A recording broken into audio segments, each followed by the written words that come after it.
Hi one and all, welcome back to my channel. అందరూ ఎలా ఉన్నారండి? నేనైతే చాలా అంటే చాలా బాగున్నాను. నవరాత్రిలో అమ్మవారికి ఎంతో ఇష్టమైన గాజుల మాలను ఎలా అల్లుకోవాలో నేను ఈ వీడియోలో అయితే చూపించబోతున్నానండి.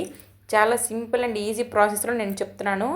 ఇప్పటి వరకు అల్లని వాళ్ళు, ఇప్పటి వరకు తెలియదు మాకు రాదు అనుకునే వాళ్ళు కూడా చాలా ఈజీగా అల్లుకోవచ్చు. నేనైతే ఈ గాజుల మాలను తయారు చేయడానికి 6 డజన్ల గాజులను అయితే ఉపయోగించానండి. ఒక్కొక్క కలర్లో 2 డజన్ల చొప్పున 3 కలర్ని అయితే యూజ్ చేశాను. 3 కలర్లలో 6 డజన్ గాజులు అనమాట. ఇంకా దారం విషయానికి వస్తే, పువ్వుల మాల కట్టడానికి యూజ్ చేస్తాం కదా దారం, ఆ దారాన్ని 3 వరుసలుగా తీసుకున్నాను.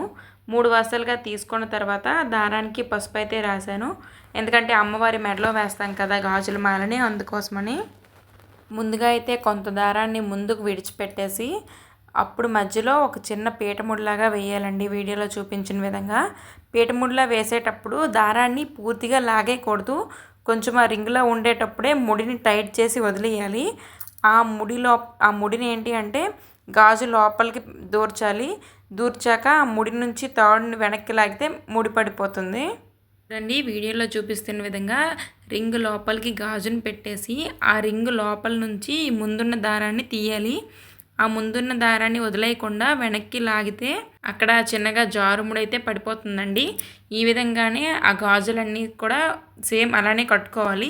దారం ఒకవేళ సరిపోకపోతే, ఎక్కడైతే దారం సరిపోలేదు సేమ్ అక్కడ దారం కొంచెం యాడ్ చేసుకుంటే సరిపోతుంది. చూసారా, నేను ఈ విధంగా అయితే ఫస్ట్ చింతపిక్క కలర్లో ఉండే గాజుల్లో 1 డజన్ అయితే కట్టానండి. అదేవిధంగా సేమ్ ప్రాసెస్ని కంటిన్యూ చేస్తూ గ్రీన్ కలర్ బ్యాంగిల్స్ని కూడా మాలలాగా కట్టానండి. అమ్మవారి ప్రతిమ సైజుని బేస్ చేసుకొని ఎవరికి ఎంత మాల అయితే సరిపోతుందో అంత మాలని ఇదే ప్రాసెస్లో కట్టుకోవచ్చు. ఎంత పెద్ద మాలనైనా సరే సేమ్ ప్రాసెస్లో కంటిన్యూ చేయొచ్చండి.